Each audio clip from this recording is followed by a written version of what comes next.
138편 다윗의 시.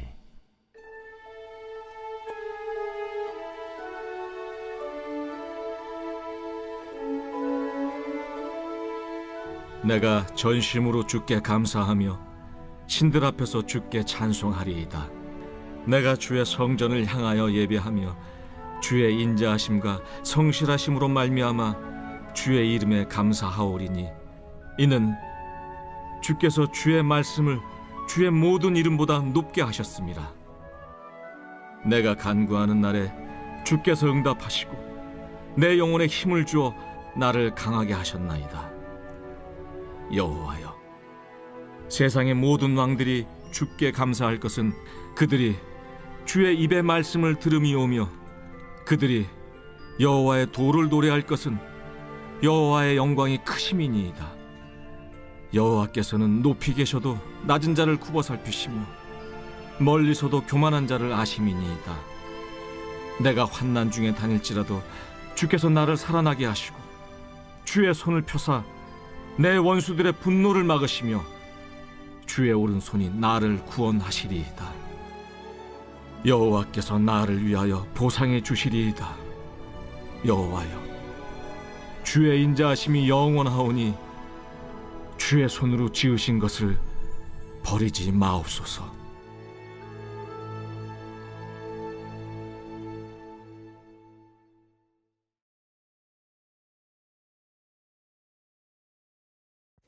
할렐루야.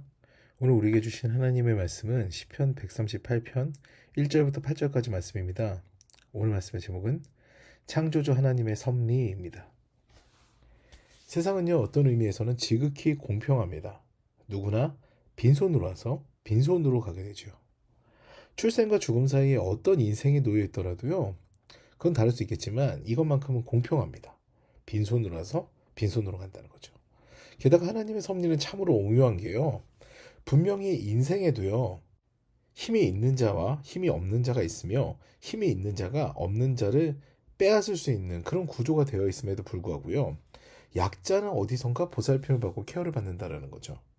저는 며칠 전에요, 알고리즘에 의해 보게 된 영상 하나가 있었는데요, 물론 연출이었지만 약자를 향한, 그것도 사회적 약자를 향한 따뜻한 마음을 느낄 수가 있었습니다. 한 여자아이가요, 달거리, 생리가 시작되었는데 생리대를 살 돈이 없어서 거리에서 발을 동동 구르고 있는 그런 설정이었습니다. 이때요, 생면부지의 사람들이 이 여자아이를 돕습니다. 심지어 바지와 속옷을 사주면서 여자아이를 응원하는 거죠. 딸 가진 아빠의 마음으로 이 영상을 보는데 저도 모르게 눈물이 맺히더라고요. 세상은요, 늘 힘이 있는 사람이 지배하는 것처럼 보이지만 그렇지가 않습니다. 힘으로 억압하는 사람에게도요, 양심은 소리치거든요. 하나님께서 설계하신 사람은요, 애초부터 악한 존재로 성장할 수 있는 그런 가능성이 높은 그런 존재가 아니에요. 그래서 누구나 선한 삶을 살아야 한다는 의식 정도는 가지고 있습니다. 그 양심은 내 안에서 부르짖거든요. 이것은요, 누가 가르친다고 되는 부분이 아니에요. 창조하신 하나님께서 이렇게 설계하신 거죠. 그래서 본능을 어느 정도 억누르면서 인간은 살아가게 되는 겁니다. 게다가 신앙의 깊은 경지에 이른 사람들은요, 죽음 이후의 삶을 인지함으로써 더 겸허하게 됩니다. 예수께서 누가복음에서 말씀하신 거지와 나사로의 예언을 보게 되면요, 죽음 이후에 하나님께서 어떻게 역사하시는지가 잘 그려져 있거든요. 세상에서 자기만 누린 이에게는 형벌이, 이기적인 자에게 형벌이 있다는 거죠. 못 누리고 아파한 자, 정말 세상에서 이리 치이고 저리 치인 자에게는 회복의 시간이 주어지게 됩니다. 하나님께서는요, 이 땅에서뿐만 아니라 이후의 삶까지도 포함하여서 공평의 잣대를 세우신 겁니다.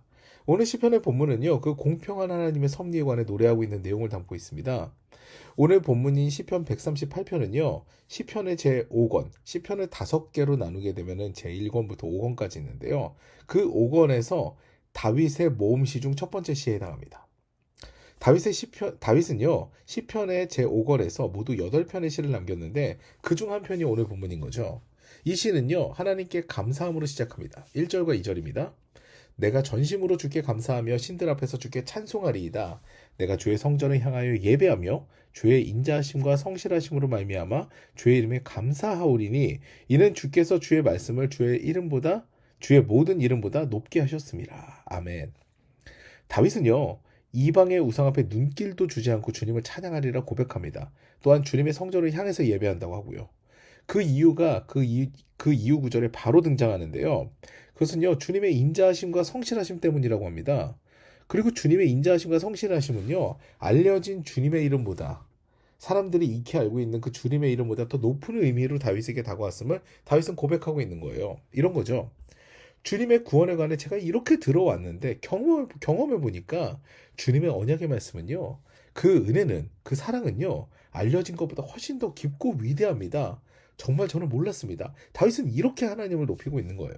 그러면서 이어서 3절입니다. 내가 간구하는 날에 주께서 응답하시고 내 영혼에 힘을 주어 나를 강하게 하셨나이다. 아멘. 이 부분으로 미루어 봐서 다윗은요, 아주 강한 자의 위치가 아닌 약자의 모습을 하고 있는 것을 알 수가 있습니다. 왜냐면요, 하나님께서는 다윗의 간구를 들으시고 그를 강하게 하셨기 때문이에요. 그 이후에 하나님께서 다스리시는 세상의 원리에 관해 세상의 왕들이 노래할 것을 시는 요구합니다. 4절부터 6절입니다. 여호와여, 세상의 모든 왕들이 주께 감사할 것은 그들이 주의 입의 말씀을 들음이오며 그들이 여호와의 도를 노래할 것은 여호와의 영광이 크심이니라. 여호와께서는 높이 계셔도 낮은 자를 굽어 살피시며 멀리서도 교만한 자를 아심이니이다.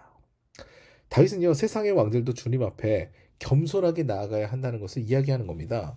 여호와께서는요, 높이 계셔도 낮은 자를 굽어 살피시는 분이세요. 그러므로 주님을 아는 세상의 왕들은요, 진정한 왕이신 주님을 닮아서 겸손하게 백성을 치리해야 된다. 이렇게 다윗은 이야기하는 겁니다. 그리고 시는 이렇게 마무리되는데요. 7절과 8절입니다. 내가 환난 중에 다닐지라도 주께서 나를 살아나게 하시고 주의 손을 펴사 내 원수들의 분노를 막으시며 주의 오른손이 나를 구원해 주시리이다. 여호와께서 나를 위하여 보상해 주시리이다. 여호와여, 주의 인자하심이 영원하오니 주의 손으로 지으신 것을 버리지 마옵소서. 아멘. 환난 중에서도요, 죽을 것 같은 상황 가운데서도 주님은 살아나게 하신다는 거죠. 그리고 원수들의 분노를 막으시는 분이시라는 거예요. 여기서 주께서는요, 두 가지를 시인에게 베풀어 주십니다. 구원해 주시고 보상해 주신다는 거죠. 이같이 하나님께서 창조하신 세상은요, 우리도 모르는 사이에 놀라운 공평의 섭리 가운데서 운행이 됩니다. 손해본 것 같으나 갚아주시는 하나님, 묶인 것 같으나 자유하게 하시는 분, 이제 잡힌 줄 알았는데 구원해 주시는 분, 하나님께서는요, 이같이 우리를 돌보시고 우리에게 좋은 것 주시며 그 공평의 섭리 안에서 새롭게 하시는 분인 겁니다. 오늘도 하나님의 섭리 가운데서 하루를요, 기분 좋게 시작하시는 저 여러분 되시기를 주님의 이름으로 축원합니다.